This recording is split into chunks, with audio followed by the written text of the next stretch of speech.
వచ్చేసింది ఆది శ్రావణం షాపింగ్ అంతటికి అతిపెద్ద కేజీ సేల్ తో పాటు up to 61% of 1+1 offers, combo offers ఇంకా మరెన్నో. CMR shopping mall. భారతదేశ తొలి ప్రైవేటు రాకెట్ విక్రమ్ 1 విజయవంతంగా అంతరిక్షంలోకి దూసుకుపోయింది. భారతదేశం తెలంగాణ ఖ్యాతిని ఈ రాకెట్ ప్రయోగం విశ్వవ్యాప్తం చేసింది. సొంత ప్రైవేటు ఆర్బిటల్ లాంచ్ సామర్థ్యం కలిగినటువంటి మూడో దేశంగా భారత్ తొలి ప్రైవేట్ రాకెట్గా విక్రమ్ 1గా Hyderabad startup company Skyroot aerospace చరిత్ర సృష్టించాయి. స్కైరూట్ సంస్థ సీఈఓ పవన్ కుమార్ చందన సూక్ష్మ శిల్పాలను అంతరిక్షానికి పంపిన తొలి భారతీయ శిల్పిగా అజయ్ కుమార్ ఘనత సాధించారు. అలాగే విజయవంతమైనటువంటి విక్రమ్ 1 రాకెట్ ప్రయోగం దేశానికి గర్వకారణమని బీఆర్ఎస్ వర్కింగ్ ప్రెసిడెంట్ కేటీఆర్, ప్రధాని మోడీ, ఇస్రో చైర్మన్ నారాయణను ప్రశంసించారు.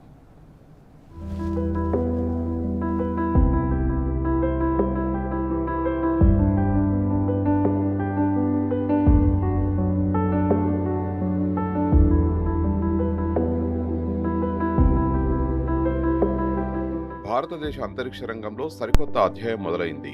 హైదరాబాద్కు చెందిన స్కైరూట్ ఏరోస్పేస్ అభివృద్ధి చేసిన దేశపు మొట్టమొదటి ప్రైవేట్ ఆర్బిటల్ రాకెట్ విక్రమ్ 1 శనివారం విజయవంతంగా నింగిలోకి దూసుకెళ్లింది.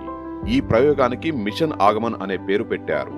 ఆంధ్రప్రదేశ్ శ్రీహరికోటలోని సతీష్ ధావన్ స్పేస్ సెంటర్ నుంచి ఈ ప్రయోగం జరిగింది. విక్రమ్ 1 భూమి చుట్టూ ఉన్న కక్షలోకి చేరుకొని అందులో ఉన్న టెక్నాలజీ డెమాన్స్ట్రేషన్ పేలోడ్లను, ప్రధాని మోదీకి సంబంధించిన పోస్ట్ కార్డులను విజయవంతంగా కక్షలోకి ప్రవేశపెట్టింది. దీంతో భారతదేశం సొంత ప్రైవేటు ఆర్బిటల్ లాంచ్ సామర్థ్యం కలిగిన మూడో దేశంగా నిలిచింది.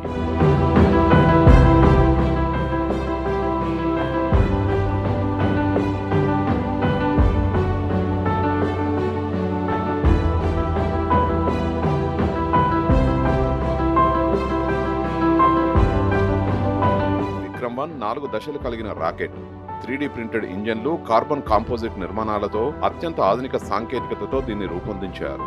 ఈ రాకెట్ సుమారు 350 కిలోల బరువున్న పేలోడ్లను భూమికి దగ్గరి కక్షలోకి మోసుకెళ్లగలదు. శనివారం అంతరిక్షంలోకి దూసుకెళ్లిన విక్రమ్ 1 3 దశల ఘన ఇంధన చోదక శక్తిని, అనంతరం ఆర్బిటల్ అడ్జస్ట్మెంట్ మాడ్యూల్ ని ఉపయోగించి సుమారు 450 కిలోమీటర్ల ఎత్తులో ఉన్న కక్షను చేరుకున్నది. ఈ రాకెట్ ద్వారా జర్మనీకి చెందిన DCU బెడ్ సాంకేతిక పరికరం, భారత స్టార్టప్ గ్రహ స్పేస్ కు చెందిన సోలారాస్ S3 నానో శాటిలైట్, అంతరిక్ష వ్యర్థాలను సేకరించేందుకు కాస్మోస్ సర్వ్ స్పేస్ రూపొందించిన రోబోటిక్ ఆర్మ్ ఎంబ్రేస్, స్కైరూట్ కు చెందిన స్కోప్ ఉపగ్రహాన్ని కూడా ప్రయోగించారు.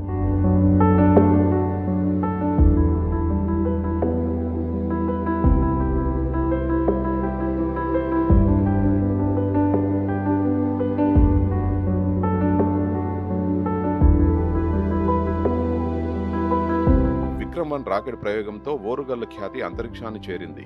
వరంగల్ శిల్పి మట్టెవాడ అజయ్ కుమార్ రూపొందించిన సూక్ష్మ కళాఖండాలు భారతదేశం ప్రయోగించిన మొట్టమొదటి ప్రైవేట్ రాకెట్ విక్రమ్ 1లో అంతరిక్షానికి చేరుకున్నాయి. సూది రంధ్రంలో రూపొందించిన 3 దిగ్గజ శాస్త్రవేత్తల సూక్ష్మ శిల్పాలను అంతరిక్షానికి పంపిన తొలి భారతీయ శిల్పిగా అజయ్ కుమార్ ఘనత సాధించారు.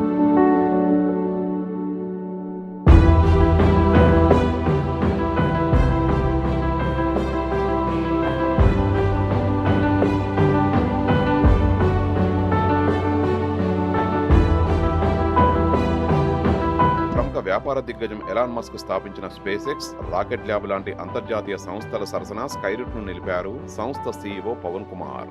భారతదేశపు ఎలాన్ మస్క్ గా ఈయన్ను ఇప్పుడు పిలుస్తున్నారు. 1991లో హైదరాబాద్ లో జన్మించిన పవన్ కుమార్ IIT ఖరగ్పూర్ లో మెకానికల్ ఇంజనీరింగ్ పూర్తి చేశారు. అనంతరం ఇస్రోలో శాస్త్రవేత్తగా చేరి 6 ఏళ్ల పాటు GSLV మార్క్ 111 వంటి కీలక ప్రాజెక్టులో పనిచేశారు. 2018లో ఉద్యోగాన్ని వదిలి నాగభరత్ ఢాకాతో కలిసి స్కైరూట్ ఏరోస్పేస్ ను స్థాపించారు. భారత అంతరిక్ష రంగంలో విక్రమ్ 1 రాకెట్ ప్రయోగం ఒక చారిత్రక ఘట్టమని ఈ సంస్థ సీఈఓ పవన్ కుమార్ చందన చెప్పారు. 100% స్వదేశీ పరిజ్ఞానంతోనే రూపొందించిన రాకెట్ మొదటి ప్రయత్నంలోనే కక్షలోకి దూసుకెళ్లడం గర్వించదగ్గ విషయమని అన్నారు.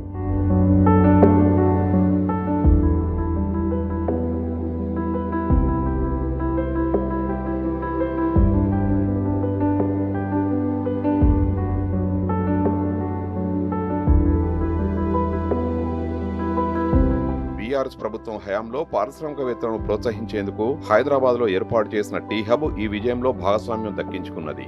టీ హబ్ లోని మౌలిక సదుపాయాలతో ఎదిగిన స్పేస్ స్టార్టప్ స్కైరూట్ ఏరోస్పేస్ భారత అంతరిక్ష రంగంలో ప్రైవేటు భాగస్వామ్యానికి బాటలు వేసింది. పవన్ కుమార్ చందన, నాగభరత్ ఢాకా ఈ సంస్థను 2018లో ప్రారంభించారు. అంతకుముందు ఇస్రోలో పనిచేశారు. ఈ ప్రాజెక్టుకు ఇస్రో, ఇన్స్పేస్ సంస్థలు పూర్తి సహకారాన్ని అందించాయి. సుమారు 526 కోట్ల రూపాయల నిధుల్ని సేకరించిన స్కైరూట్ ఏరోస్పేస్ ప్రైవేటు స్పేస్ రంగంలో అగ్రగామిగా ఎదుగుతున్నది. అటు విక్రమ్ 1 రాకెట్ సక్సెస్ ను భారత అంతరిక్ష రంగంలో గర్వించదగ్గ మైలురాయిగా బీఆర్ఎస్ వర్కింగ్ ప్రెసిడెంట్ కేటీఆర్ వర్ణించారు. స్కైరూట్ కంపెనీ టీంకు శుభాకాంక్షలు తెలిపారు.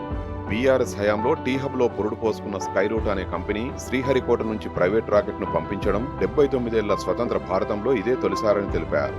బీఆర్ఎస్ పాలనలో తెలంగాణ 10 ఏళ్ల అభివృద్ధికి ఇదొక గర్వకారణమని అన్నారు కేటీఆర్.